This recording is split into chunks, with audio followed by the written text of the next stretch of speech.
I'm just gonna start this video by saying this is like my best reading month that I've had in maybe a year. It just feels so good. Like, I mean, I haven't really been doing anything. Like I have absolutely no social life, but I feel like I'm reading a lot and that feels good. So at least there's that. Alright, so let's get into it. The first book that I read of the month was Kingsbane, and this is the second book in the Furyborn series. These books are so good. Just be ready to feel like so attached, and then just like crazy stuff happening. It's like no one's safe, it feels, in this book. Like anything can happen, and it's kind of scary, but it's also just really fun to read. I didn't think it was as good as the first one because there was like some filler ones. You know, in like the second book of a trilogy sometimes there's like filler info.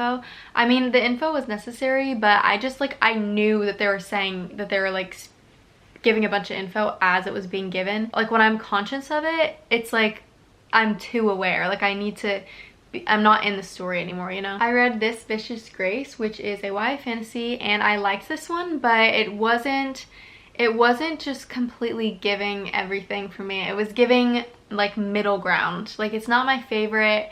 It's not my least favorite, but it wasn't as exciting as I had hoped it would be. I like the whole bodyguard like storyline that happened in it, the romance. This is definitely a romantasy. I've seen that term used a bunch and I'm like, okay, I feel like all I read is romance fantasies. I guess some have like more of the plot surrounding romance than others. But the main point of this is there's a girl who's like chosen to save her island, but when her power that she gets once she's like chosen is that she like kills people when she touches them because she like siphons powers, and it's like too much and then the people end up dying. The romance in this is like a bodyguard who's like watching over her because people are trying to kill her because they think like she's too dangerous because she keeps killing like the people she's supposed to save the world with. I read Sky Hunter and Steel Striker. It's a YA fantasy duology and I really liked it. It definitely had like a lot of the themes of YA fantasy. I feel like it did everything good. Like it had the themes of turning like humans into monsters and stuff. It had like a little enemies to lovers sort of thing going on. The main girl in it was like really good at fighting and she was like protecting people. I'm like thinking about how memorable this is because it's been like a little bit of a while since I last read it. Now looking back at this book, I don't like it as much. I feel like how well I remember a book like definitely changes my opinion on it, because if I don't remember it very well, then I feel like it shouldn't get as good of a rating, because some books I'll remember completely because they're that good. The romance was kind of a little bit lacking for me. It like didn't feel real enough. So I think I'd maybe give this one a 4 or like a 3.8, and then I'd give the second one, Steel Striker, like a 3 if I were to rate them again. Next, I read The Lightning Thief. This was like a random surprise read for me because it was actually an audiobook that I was listening to it, and I was like, you know, why don't I just start? I actually really had the urge to start reading these books and listening to them because I don't know, I just wanted like the humor. I really just enjoyed listening to this as an audiobook. I loved it a lot in the way that like I could literally just be like getting ready for bed or something and then just have this playing. And it's just such a nice, comforting like book to be playing and listening to, and I am like into the story as well. It's just so much fun. Like it's not too like high stakes. It doesn't feel that way even though it actually is. And I love that in books because it makes everything seem like less scary in like a really good way. Like it's just bringing humor to like scary situations. I love when books do that. And of course that makes sense because this is like definitely a younger YA, I guess, but I also feel like it's really versatile. Like anyone could read it and like at least somewhat enjoy it. I do wonder if like actually reading it instead of listening to it would change the experience, but I enjoy listening to it, so I think I'm just gonna keep doing that. Okay, next, I don't have the physical copy of this book because it is sold out everywhere. I actually ordered it online from Walmart and then they canceled the order. You could probably guess it's like one of the most viral books that I've seen. It's Fourth Wing. It's really, really good. I loved it. I'm doing like a reading vlog on it because I'm just reading like viral books. It definitely has that storyline of like an underdog who is just like not expected to survive or last very long in this school. It's a school for dragon riders. The main girl in it, her mom is like really high up in the ranks of like the dragon people. I forget what it's called, but like she's really high up there. And really like powerful, has a lot of power. And then she has an older sister who has like a legacy, and her brother had a legacy. Like just her whole family is like really into this, but she was going to be like her dad. She was going to be a scribe. She wasn't going to take this route because she's just not built the same as them. Like literally her body's not built the same, and she like like bruises and like gets hurt easily. But her mom makes her do this, like she makes her go into this whole thing. And so she's like, okay, I guess I have to try to become like a dragon rider now. So she has to do all these little tests to like, or not little, they're like big, you die if you fail sort of tests, and she has to do them to get to the end point. At the end point, all these dragons like are like lined up, and then eventually one will maybe pick you or maybe not, but that's like you have to wait and see, and first you have to pass all these tests. But just to add on to the crazy stuff that's happening, and this is like what makes it romantic, and it is a really big part of the book, it's like it's a huge part of the book. She's also hated by this guy at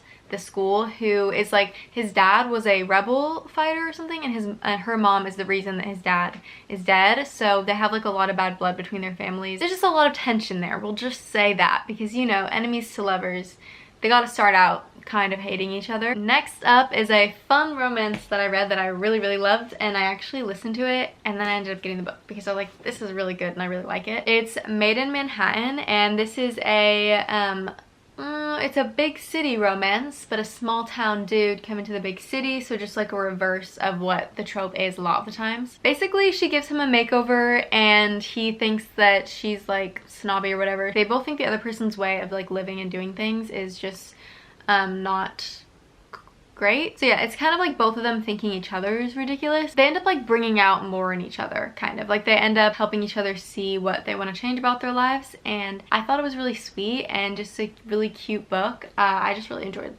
listening to it. I had a lot of fun. I forgot that I listened to this month, but I listened to Culty. Finally, I've had this book for so long, it's just been sitting on my shelf, but I've been making an effort to like read the books that have just been sitting on my shelf. I really liked this one, but I didn't love it. Like, I really liked it and I thought it was good. I don't know, it just wasn't one of my favorites. My favorite Mariana Zapata book that I've read has been From Luke Off with Love, and just no other Mariana Zapata book that I've read. I've only read two others. I read The Wall of Winnipeg and Me and Culty, and they just have not compared to From Luke Off with Love. At the same time, it's still like a really good book. It's just like, I don't know, it's like now I'm expecting how good that book was, and I'm just not getting it because that book was just so good.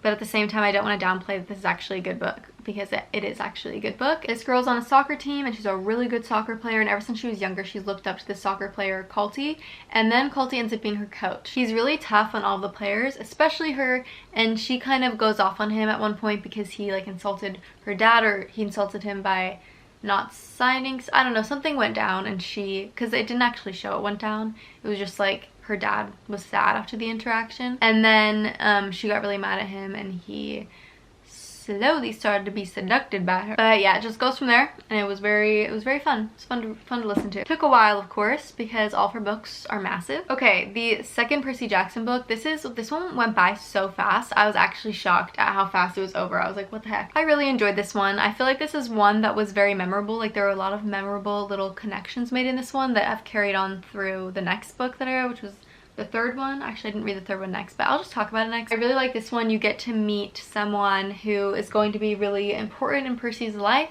and yeah, I enjoyed it. It was really fun. I can't remember if I like this as much or less than the other ones that I've read, but like the first and the third one, but I don't know. I think I liked them kind of all the same, to be honest. The third one, I really liked this one. I thought it was good. Actually, I did get bored like a couple times in this one. That's like the only thing, but only like for a little bit. And then it was still fun because I was listening to it as an audiobook, and I was just doing my routine things and listening to it, and it made me feel happy and warm and cozy. And it was such a big change from listening to the next book I'm going to talk about, because this is also one that I would listen to just like while I was doing things, but this one got me scared. This is the last and final book to the A Good Girl's Guide to Murder trilogy. I'm also doing a reading vlog with this one. It's like a mystery book one. Oh my god, this book was wild. Like, crazy stuff happened in this one, and that's saying a lot because her other books are kind of crazy too.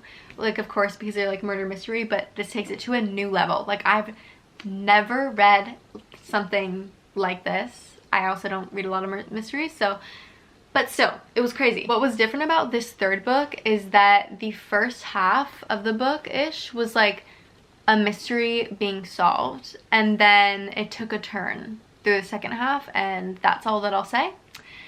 But it was wild. Oh, one thing that I was really happy about was this is the first book of hers where I knew for certain who like the killer was. I just knew it, and then I got it right, which it was more obvious. It was like more predictable in this book, but I was just so happy to finally get one right because I was like, oh my god, wait, there's something that I still don't get about these books actually. Oh my god. So yeah, I got the person right, but now I just realized there's one person that I've been like suspicious of since the first book. Yeah, the first book. And they never circled back to that again, but it was so suspicious. So like when I get set on something, I'm just like really set on it until it's like explicitly like, no, that didn't happen. Holly Jackson has like such a specific, unique voice. It's like that you know that it's her that you're listening to, and she has such a good way of writing out Pip's thoughts just in like it's a procedure. Like it's so organized. Because Pip's thoughts are like that, it builds up the suspense. She's always investigating and like on the edge of something, and you just like feel like you're taking those steps with her. Like you feel like you're in the moment with Pip, and that makes it like 10 times more stressful. This book, oh my gosh, I was so stressed, especially because sometimes Pip does things and I'm like, why? One thing that she does that drives me insane is she has noise canceling headphones that she'll wear in public, just walking around. Every single time she puts them on and she's like, I can't hear anything, or like, I'm wearing my noise canceling headphones, I get so nervous because like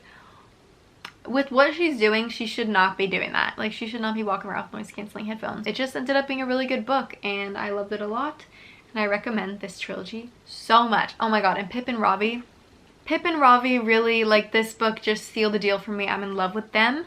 I love them so much, and I want what they have because they're like, their relationship's so beautiful. I just love it. Okay, this next book is the most recent book that I read out of all of them, and it's Happy Place by, actually no it's not, I finished this one a little bit after. I was just like reading this one in between, and it's Happy Place by Emily Henry. I loved this book. It actually, I think it's my favorite Emily Henry book so far. Actually, I think it is. People We Meet on Vacation has been like my long time favorite, and that one's definitely lighter. Like I feel like I could breeze through that one, and it feels like, I feel like light and fluffy almost the entire time. But this one was kind of hard sometimes to read because of how like touching it was, and I really loved it. This is in the Viral Books reading blog, so it's like I'm gonna talk about a lot about it in that video, but I'll just say now, if you are like, this is kind of like, you know what, unfortunately this is actually not really probably niche, but if you are like a child of divorce and you have like a people-pleasing habit, then you will relate to this book so much. And this is actually the MC that I have related to most out of literally any main character I've ever read about. It's just crazy. It's crazy how that feels, because I've actually never read a book where I feel it this much, and it's so nice to read about it, because it's just like someone's experience where they're saying like, they're like healing, and then they're saying things that I'm like, whoa, that was such a cool quote that I now have heard. This one has a new special place in my heart. Another thing about this book is it really made me think about like the whole concept of doing what makes you happy, you know? Because there's this one line where she was talking about like what she wants, and she was like, when I pictured like being a nurse, I pictured like having a stable income, being secure, like hanging out with my friends and family, being able to like go on trips with them and stuff, but I didn't picture like the everyday life of what it would be like to be a nurse. And that's like most of her life now, is being a nurse. And I was like, that's such an important thing to think about, because like just because a job will provide financial security doesn't mean it's worth not actually being happy, when the whole goal is that so you could be happy, you know? And I just think that's something that in life I just don't want to lose track of those like thoughts, you know? I read The Stolen Heir by Holly Bach, and I really love this one. Oh, this world feels so familiar and like comfortable for me in like the best way, because it also feels like stepping into like a magic little fairy world, and that's exactly what it is. See, like this is one where I would say this is also a romantasy. Yeah, it's like also a romantasy, because I feel like the main part in this book that keeps me reading it is the romance. There's also like this story of a girl who has been through so much, taken out of her home at a young age and raised by these really cruel parents who don't really care about her at all. And it's a story of her like realizing her worth again, or like getting her confidence back, and like realizing how much power she has so that she could fight back and make her own rules. That was really fun to read about. It's always really fun to read about in Holly Black books that I've read so far, because in The Cruel Prince that also happens. That's also one of my favorite parts of the book. I would really recommend this one. I recommend reading it after the Cruel Prince series, because there are things in this. It's like a spin-off. There are things that are really nice to know from reading the Cruel Prince series first. There were some points throughout it where it was kind of slow and I was a little bit worried. I was like, oh, maybe I won't like this one as much. But then at the end, literally at the like last quarter maybe, is where it really got me, and I knew it was gonna be like 5 stars. There were some parts that were a little slow in the beginning, but then when I started getting into it, I was like, okay, I'm into it. But then I was like, okay, I feel like it has like 4-star potential. But then by the end, I was like, okay, I love it. But I feel like my rating system, it really does go about how much I enjoy it, usually, usually I'm not thinking about the technicalities. It's not an exact science for me. I just kind of do it willy-nilly, but it kind of can give you a feel for like how I feel about it. I'm seriously forgetting some of the books that I've read this month. Like, I listened to The Daughter of the Pirate King and I totally forgot about this one. I didn't really like this one. I felt like the characters were kind of like flat. They felt flat to me. I couldn't get invested, especially the love interest. I was like, because I felt like the love interest was like one of the biggest parts, and like the romance was one of the biggest parts of the book. But I did not feel connected to him at all. Like, I feel like I didn't know him really, even though they talked about his backstory, but I don't know. I didn't really like him that much throughout it. I just thought, I don't know, thought he was okay, but he wasn't fun. Like, I wish he was like funnier or something. I feel like he had potential, but I wasn't loving it. And I also, usually I like when things take places on boats, but it's like, they were only ever on a boat, it felt like, where I like when in pirate-ish books, like, there's little excursions to, like, different towns and stuff, which I guess there was, like, one, but it was very short, and it wasn't, I don't know, it just wasn't what I wanted. Part of me is wondering if I'm, like, I don't know, just wasn't the time for me to read it, and I would have liked it if I read it at a different time, but I don't know, that could always be the case, so I'm just gonna say I didn't really love it. I think too, like, the time that has passed has made me, the fact that I like forgot about it makes, like, I probably wouldn't rate it the same as I did. Yeah, it was like a quick little fun hint of romance read that didn't blow my socks off. That's what it was at the end of the day. Truly Devious, I really liked this one. Raining and wearing a sweater, drinking some tea, that would be the best vibe for this book. It's actually kind of scary at some points, and it's a bit more like dark and not as much like funny moments in it. It's a dark academia murder mystery that takes place at a school. There's a serial killer who makes these riddles for people, and they're just like really intricate. There's something going on between two timelines, and you're trying to figure out like who's the one who's like the killer, because it's kind of set up to where you're like, okay, something from the past is gonna reveal something about the future. And then you have the main character, Stevie, who is like a murder mystery podcast girly. You know, she listens to a bunch of the murder mystery podcasts, and she's going to the school because it's like a school for like really talented people in specific areas, like, or people who have something like special about them that they have to offer. And she is all about like solving mysteries, and so she goes on to try and solve this big mystery of the school that took place years and years ago. I'm trying to remember if there's anywhere where I got bored. I might have gotten bored like a couple times, but it wasn't enough at all to make me not interested in the story. And then there was also a romance in it that I thought was very intriguing, and that's like the thing that's making me want to kind of pick up the second book. I guess I just love romance in books. At the same time though, I'm not sure it's intriguing enough, like this whole story, for me to like want to read on right now.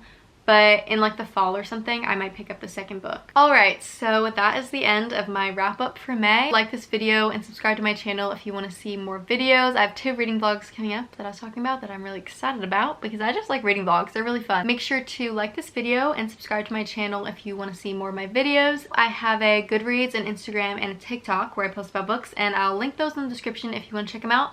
And thank you so much for watching, and I'll see you in the next one.